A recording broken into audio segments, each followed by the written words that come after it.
가르침을 잘 이해하려고 많이 노력한다고 좀 전해 주세요. 예. So they're really trying very hard 사람들이. to understand your teachings. Yeah. 되게 신기하다. You know, the teachings are really very simple. And the most important thing to understand them is to have an open heart, you know? And I find Korean people have that, you know, a sort of openness and innocence, you know, and Jesus said you must become as little children to enter the kingdom of heaven. And I find that innocence somehow. And so these teachings seem to be quite popular with Korean people because it goes right to the heart, you know? You can study and study for your whole lifetime and not really grow spiritually. You just go into the head, you know? But it's feeling the love in the heart and the connection with the inner presence. And when is gonna end all this chaos? I mean, is that ever gonna end, or is it gonna continue until the end of time? Huh. What's your take on that? Well, it's not going to continue for us. For those who have the light in their heart, you know, it will not continue. To answer your question, you know, I'll give you some advice that my mother gave me. Actually, my grandmother. Grandmothers are very smart, you know. Yeah. Well, she said, it is better to light a single candle than to curse the darkness. Many people get depressed reading the news. And it's important to be informed, but not to dwell on it, because that pulls you into the darkness, into the depression, you know. So you can do something to help, and that is to put out the love and the light from yourself. You know, in meditation, send love to the world, send light to these areas, you know. And if you are sad and depressed, that just adds to the general mess, you know, to the confusion. If one person sitting in happiness, even if they don't know what's going on, that is being helpful. That is sending love out into the world, you know. So each of us can make a difference. Even you sit in your room in Mexico or Los Angeles, wherever you are, as soon as you turn your attention inward to the light and find some happiness there and some peace, that is radiating out. And especially if you say, I am peace, radiating to the world, you know. I am my divine consciousness, radiating love, radiating healing and compassion to all people everywhere.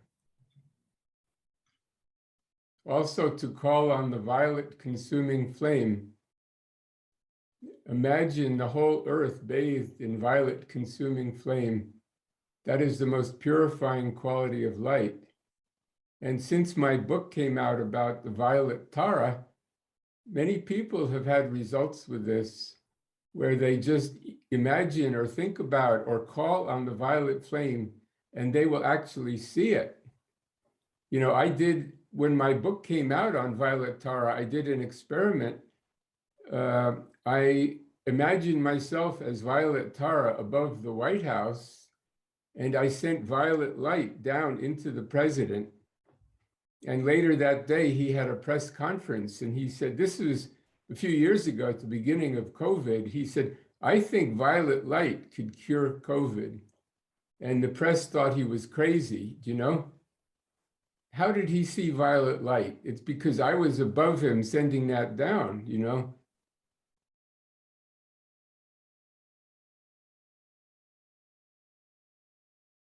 In my mind, in my meditation, I was there, but he saw it.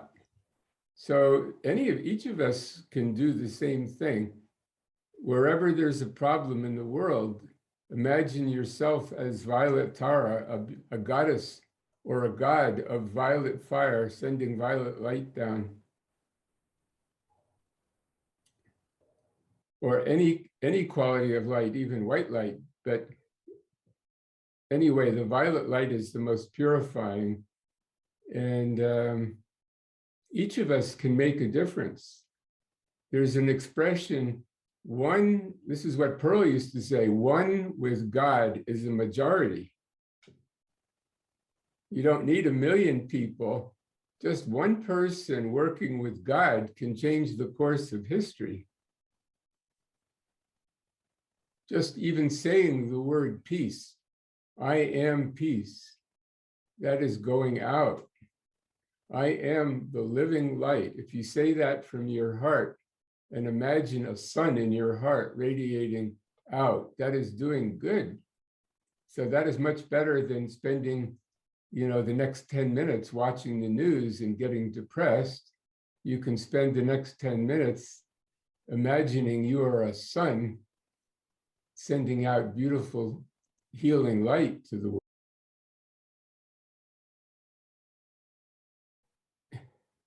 It's a paradox, if you think everything is determined and nothing you do makes a difference, then you would stay in bed all day, and you say, well, what can I do? It's all determined. So you have to believe you make a difference. Mm.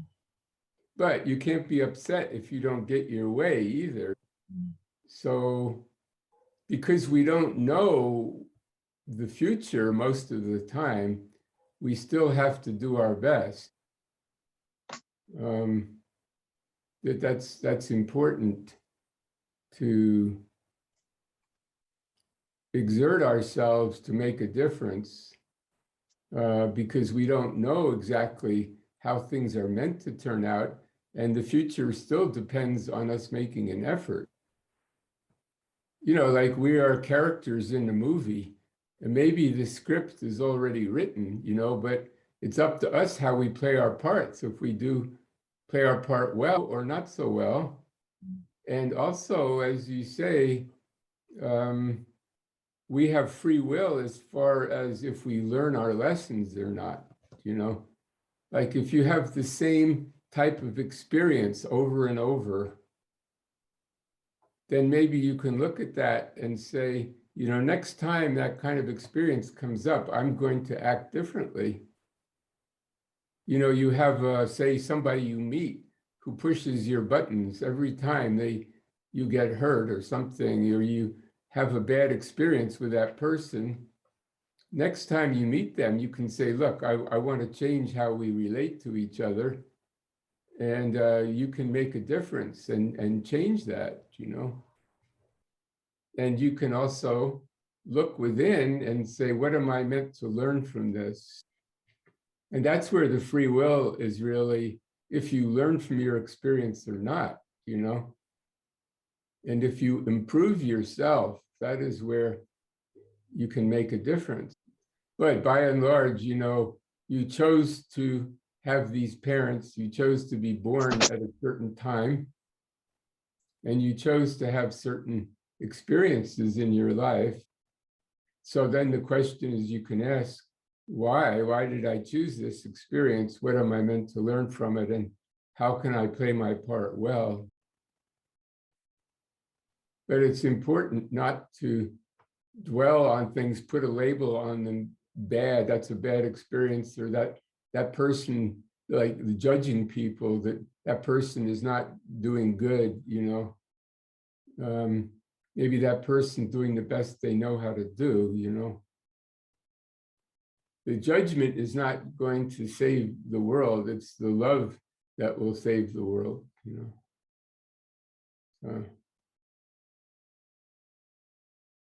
I hope that helps a little. Thank you. Any other questions? You introduced Saint Germain's meditation technique, and that meditation technique actually is pretty. I've been doing that for about 10 days now, and I say that's very powerful meditation, actually. What do you say? What do you say on that? Yes, well, that's in Unveiled Mysteries, Yeah. which, by the way, that book is going to be published by Inner World Publishing. And I've been asked to write the preface to that. That is a very important book. And in the first chapter, he gives the light meditation where you imagine the sun in your heart and your body is like made of crystal, and that the light of the sun fills your entire body, and then it goes out into the world, and you just keep strengthening that light. And that's very powerful ancient meditation. And in my new book that I just came out a month ago, I Am the Key to Mastery, I have 12 different methods of meditation I gave, and that is one of them that is in there. So yeah, that is very good meditation. You know, I have to mention, somebody from Korea said, I've been doing that meditation for a year now, and I still haven't seen the light. You know, and they're expecting a bright light to come on, you know, like if I do this meditation, suddenly it's going to light up like turning a light switch on. It doesn't work that way. It's subtle, you know, it's more like a feeling that you get. Yeah. And after a while, you may, if you do this, you may notice actually the room seems to get brighter. And that was my first experience with Pearl, my teacher. When she guided me to do this, she said, you know, she said, do you want to meditate? And I was going to close my eyes, sit on the floor, you know. She said, you don't need to close your eyes to meditate. Just turn your attention inward and see the sun in the center of your chest and say, I am the living light. And when I said it, I saw light in the room, like someone did turn on the light switch, you know? So sometimes you do see the light. It's almost easier to see it outside than inside, but that light is more of a feeling, like the feeling of love, you know? And like if I ask you, who are you? You go, who, me? You point to the center of your chest. You don't point to your shoulder or to your head. That's because you feel the center of I, the center of your being is in the center of your chest. And that is where your God flame, your I am presence, is attached to your body. So that, in a sense, is the ear of God, you know? That is where God is listening to your every thought, you know? And here's your every word, you know? So when you're focused on the center of your chest, on that light or on that feeling, maybe you hear the voice of God speaking back to you. Sometimes it's very subtle. Sometimes it's just a feeling. But that's how you get your guidance. What would you say, I mean, the most effective way to connect with the divine presence? Well, it's going to be slightly different for each person.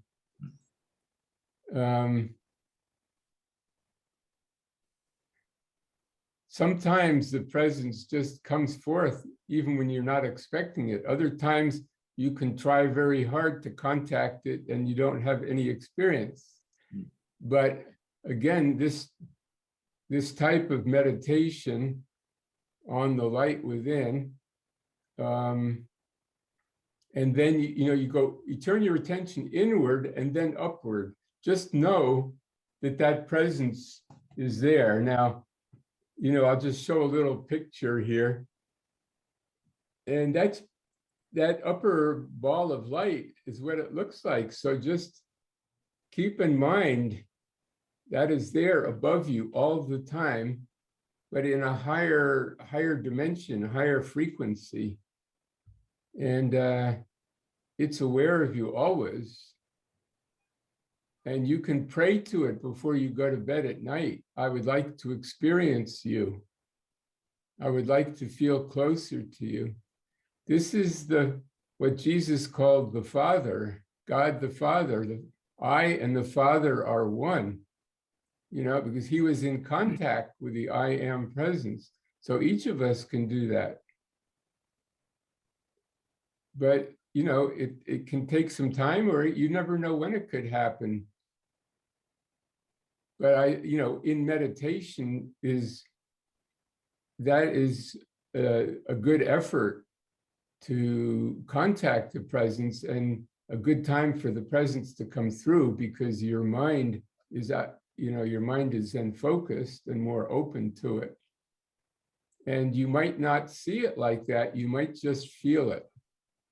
Like if you say, you don't have to call it Dear I Am Presence, you can say Dear God, whatever name you want to call God.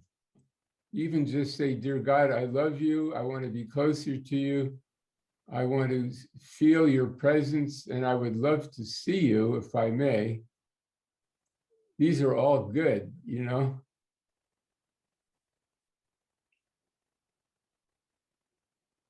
Because I feel like my divine presence is kind of always hanging around with me.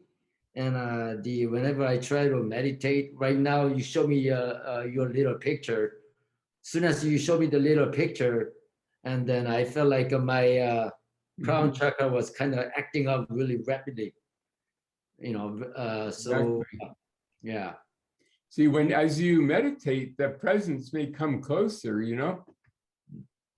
So that could be sort of like when you feel falling asleep, you're actually going out of the body up into the presence a little bit, you know. So then the body tends to fall over, you know.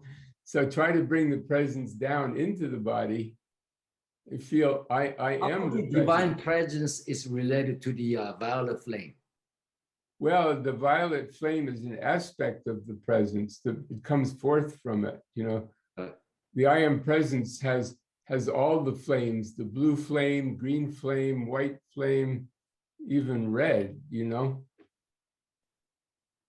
Because the other day I was meditating before I go to sleep, and then meditated. I done my with my with my meditation. I lie down, close my eyes, and then everything turned violet color. Beautiful.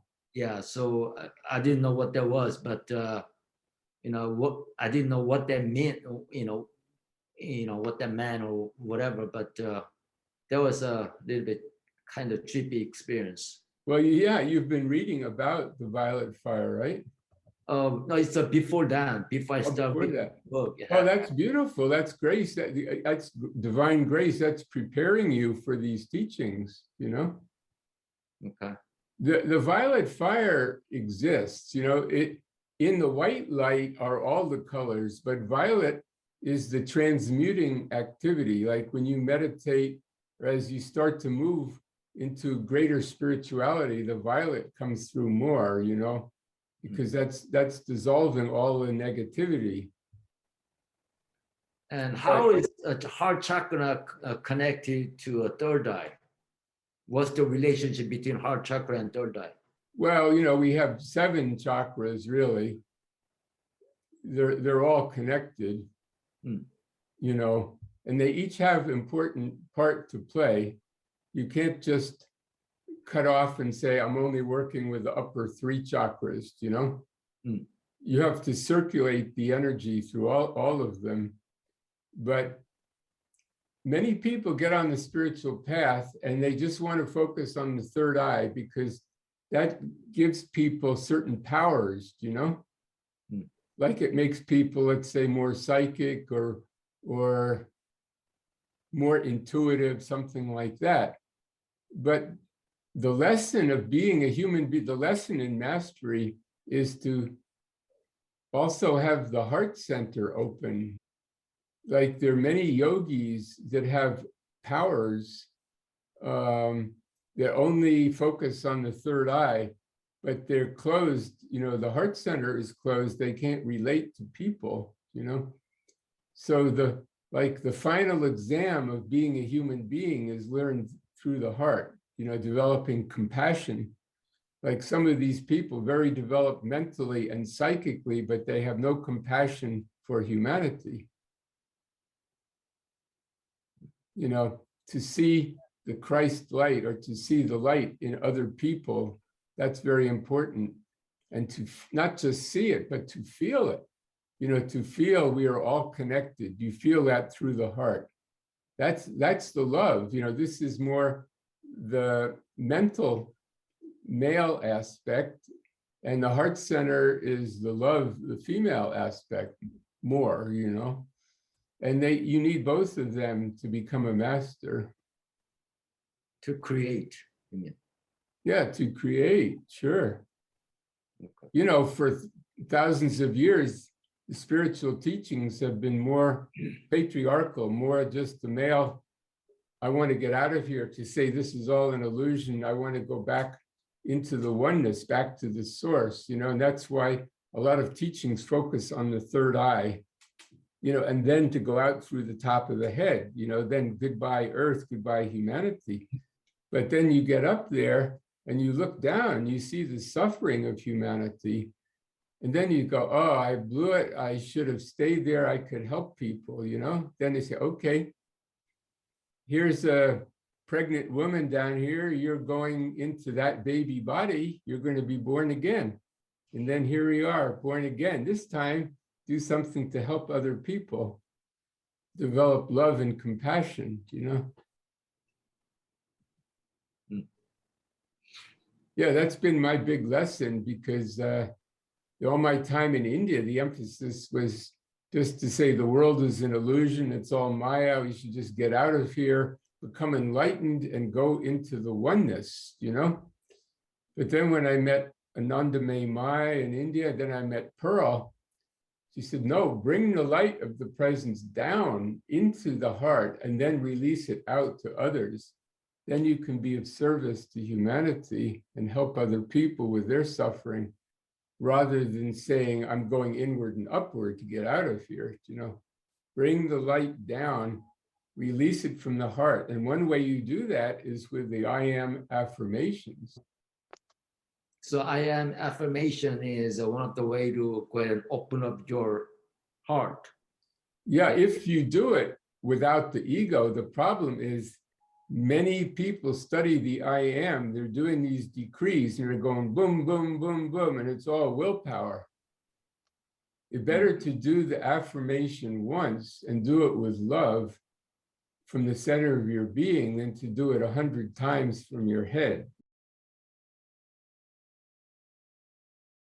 You can attain ascension after the physical body dies, but first you have to look and say, have I learned all the lessons I need to learn from a human embodiment, or do I need to come back again?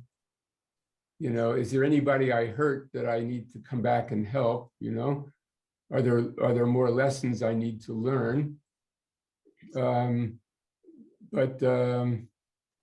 There are basically, every time you meditate, you're ascending a little bit, you know. But, you know, you ascend really through bringing that light down into the body. Like the great Tibetan yogis, actually, I believe there were some Korean yogis, you know, that, and I know in China, the beings they call the immortals, the flying immortals, they ascended, you know, and they did that by bringing the light into the body. You know, there's stories in China that, you know, the women were not allowed out of the house, you know, that the men left and the women had to stay home, do the housework, take care of the children, but they also could then devote their energy to spiritual work, you know, and these women became immortals. They became masters. And there's a story, there was one woman called the goddess of the violet mist, you know, because she emanated this violet light and she helped these other women. And there's a story that one woman said to her husband, he came home from work. She said, I want to go into town and feed the poor, that they're hungry people and I have some food for them. He said, I forbid you to leave the house. It's getting dark. I don't want you going outside. Well, she opened the window and flew out the window, you know, and she went and did what she needed to do. Then she came back. He says, okay, you can do whatever you want from now on, you know.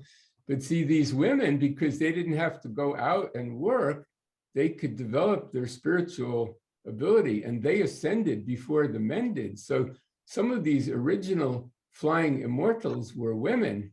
Then they later taught the men, or the men said, I wonder how to do that. Then the men said, well, we invented it, so.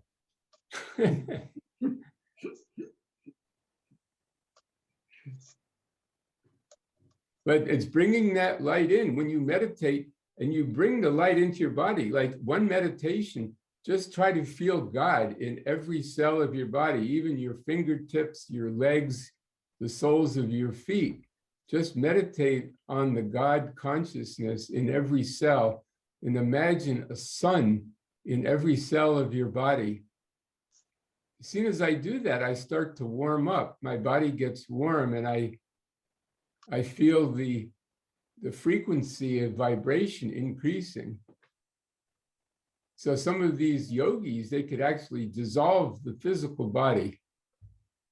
And I had a teacher, Master Hyunjoo Jean, who is Chinese. He was present when his master ascended.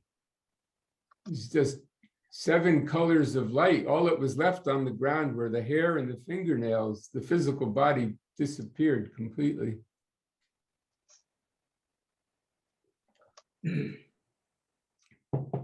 May we do one simple meditation with you tonight?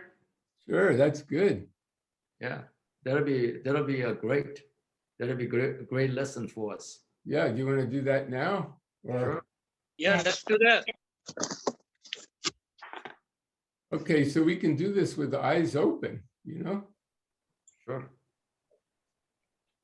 Or, eyes open. You don't have to be staring at the screen. You could look down a little bit.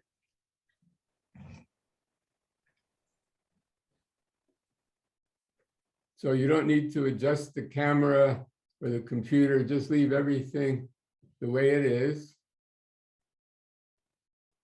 And see, we're not actually separated. We're all actually in the same room, etherically. I can feel your energy. You can feel my energy.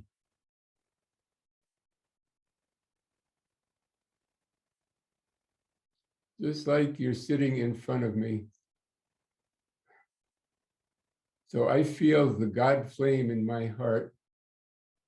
And I say, I send the light from my heart to your heart. And you can say the same thing silently to yourself. I send the light in my heart to Peter's heart. See, wow, I can feel that before I even finish saying it. I can feel your love coming back to me. Just see that like a sun.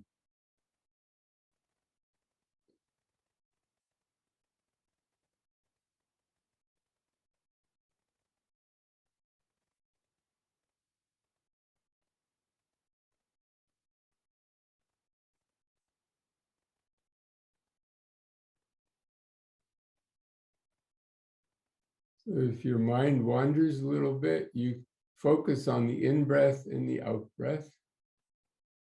But keep coming back to that love and that golden sun in your heart.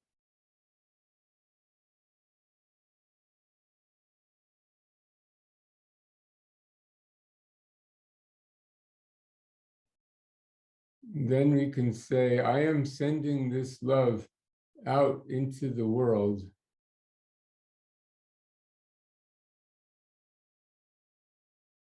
I am filling the earth with divine love.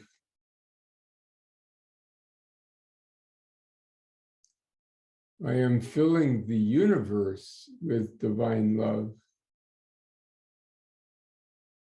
For love is all there is.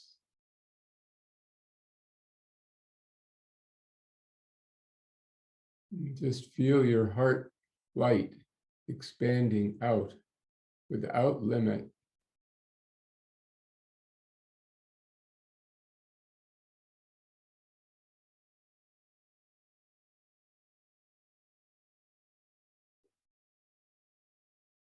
I'm going to end this with an affirmation.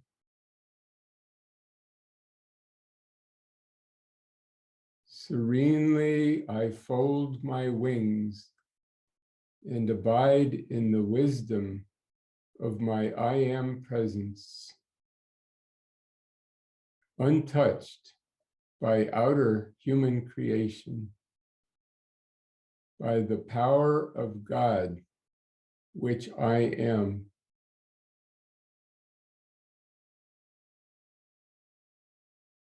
I thank you, and it is done.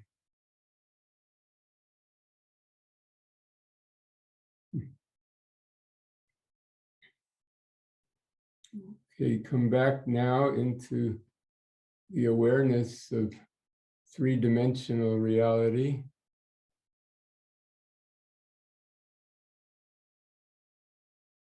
But that doesn't mean you have to turn that light off. You can keep it going.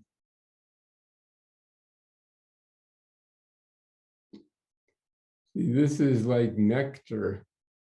I can feel that love from you, and we all share that love together.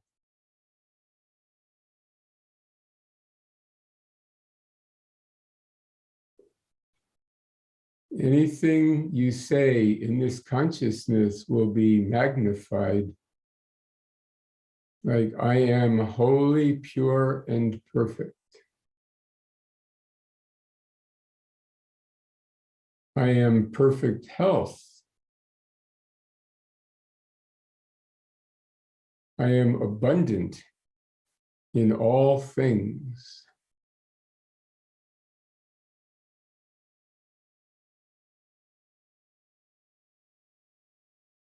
I am the great divine director of my life and world. I am a living Christ going about my life, benefiting other people. And I know that I am taken care of always. I am in constant contact and receiving direction from my I am presence.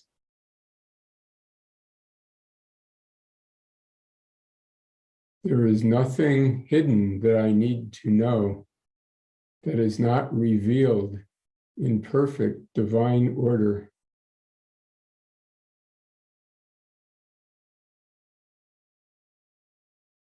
I am the great divine director of all the governments of the earth. I am the great divine director of all armies and military forces on the planet, seeing to it that they do no harm. I am peace, peace, peace. I am love. I am love. I am love. I am light. I am light. I am light.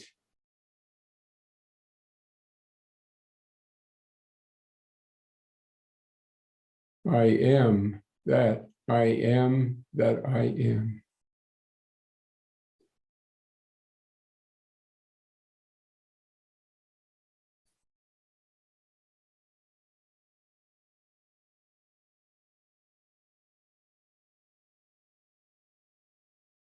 I think we could spend the entire night like this.